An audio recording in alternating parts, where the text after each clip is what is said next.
Hello guys, welcome back to एक और नई वीडियो में। तो आज की इस वीडियो में हम बात करेंगे कि विक्रम प्रज्ञान के जागने का इंतजार करते रहे, उधर दूसरे रोवर और लैंडर के साथ भारतीय वैज्ञानिकों ने कर दिया एक बहुत बड़ा खेल। चंद्रयान 3 के विक्रम लैंडर और प्रज्ञान रोवर ने चंद्र सतह पर सल्फर, लोहा और ऑक्सीजन जैसे महत्वपूर्ण तत्वों के होने की पुष्टि के बाद रात होने पर 2 सितंबर को हाइबरनेशन अवस्था में प्रवेश किया। लेकिन विक्रम लैंडर और प्रज्ञान रोवर स्लीप मोड में प्रवेश करने के बाद से इसरो उसे रिस्टार्ट करने की कोशिश कर रहा है, लेकिन अब तक का प्रयास असफल रहे। कुछ लैंडर और रोवर्स के साथ जो निष्क्रिय मोड में हैं चंद्रमा पर, उनके साथ आराम कर रहे हैं। वर्ष 1966 में सोवियत संघ के चंद्र मिशन लूना कार्यक्रम का हिस्सा लूना 9 ने चंद्रमा पर सुरक्षित रूप से उतरने वाला पहला अंतरिक्षयान बनकर इतिहास रच दिया था। वैज्ञानिक उपकरणों से सुसज्जित लूना 9 ने एक भली भांति बंद करके सील किया गया एक कंटेनर था जो बहुमूल्य चंद्र डेटा प्रदान करता था, अब वहीं पड़ा हुआ है। वर्ष 1969 में अमेरिका का सर्वेयर 1 चंद्रसॉफ्ट लैंडर ने चंद्रमा की सतह के बारे में महत्वपूर्ण डेटा एकत्र किया था, जिसमें अपोलो चंद्रमा लैंडिंग की तैयारी में योगदान मिला। यह किसी अलौकिक पिंड पर पहली सफल अमेरिकी सॉफ्ट लैंडिंग थी। वर्ष 1970 में सोवियत संघ का लूनोखोद एक अभूतपूर्व चंद्र रोवर था, जो किसी अन्य खगोलीय पिंड पर स्वतंत्र रूप से घूमने वाला पहला रिमोट नियंत्रित रोबोट था।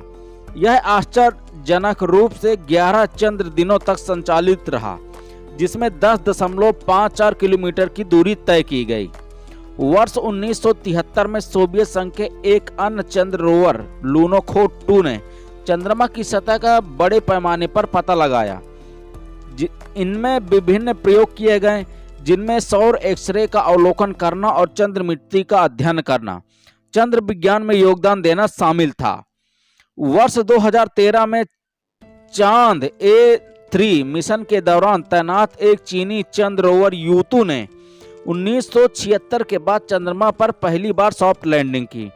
इसे परिचालक चुनौतियों का सामना करना पड़ा, लेकिन एक विस्तारित परिचालन अवधि में महत्वपूर्ण डेटा एकत्र करने में कामयाब रहा। वर्ष 2019 में चांद्रयान 2 भारत का चंद्र मिशन, जिसमें विक्रम लैंडर और प्रज्ञान रोवर शामिल हैं, यह नष्ट नहीं हुआ जैसा कि शुरू में माना गया था, लेकिन मॉड्यूल उल्टा गिर गया, जिससे यह निष्क्रिय हो गया और काम करने में असमर्थ हो गया। अपोलो मिशन 15, 16 और 17 के दौरान इस्तेमाल किया गया लूनर रोविंग व्हीकल एक बैटरी चालित रोवर था, जिसने अंतरिक्ष यात्रियों के चंद्र सतह को पार करने की अनुमति दी थी। इन मिशनों ने चंद्र अन्वेषण में एक उल्लेखनीय विरासत छोड़ी थी। चंद्रयान की सफल लैंडिंग के बाद भारत ने इतिहास रच दिया। इसी के साथ चांद के दक्षिणी ध्रुव पर लैंड करने वाला भारत पहला देश बन गया। चांद पर सफल लैंडिंग के बाद विक्रम लैंडर और प्रज्ञान रोवर ने अभूतपूर्व कार्य करते हुए कई अहम चीजों को लेकर खुलासे किए। हालांकि चांद के दक्षिणी हिस्से पर अंधेरा होने के बाद से विक्रम और प्रज्ञान दोनों स्लीप मोड में ही हैं और अब तक एक्टिव नहीं हो सके हैं। लेकिन चंद्रयान 3 को चांद पर क्या क्या मिला है अभी तक? विक्रम लैंडर और प्रज्ञान रोवर की मदद से अब तक इसरो को चांद पर ऑक्सीजन हो गया, sulphur, aluminium, calcium, iron, chromium, titanium, silicon, manganese मिला है। इस मिशन से यही भी पता चला है कि चांद पर तापमान 0 से 70 डिग्री तक होता है, जिसका अनुमान पहले 30 डिग्री तक होने का था। इसलिए स्लीप मोड में डाला गया था विक्रम लैंडर को। लैंडर और रोवर के इसरो ने स्लीप मोड में इसलिए डाला क्योंकि लैंडर और रोवर बैटरी लगी है, जिसे सूर्य से पावर मिलती है। इस समय वह चांद पर अंधेरा होने के चलते दोनों को स्लीप मोड में डाल दिया गया था, लेकिन अभी तक वो एक्टिव नहीं हो सके हैं। बता दें कि सितंबर के पहले हफ्ते में जब दोनों को स्लीप मोड में डाला गया था, तो यह माना जा रहा था कि 20 से 22 सितंबर तक यह जाग जाएंगे, लेकिन ऐसा नहीं हो सका। तो दोस्तों, अगर आपको हमारी वीडियो के जरिए ये जानकारी थोड़ा बहुत अच्छी लगी हो, तो कमेंट में नाइस वीडियो लिख के हमें जरूर बताइएगा।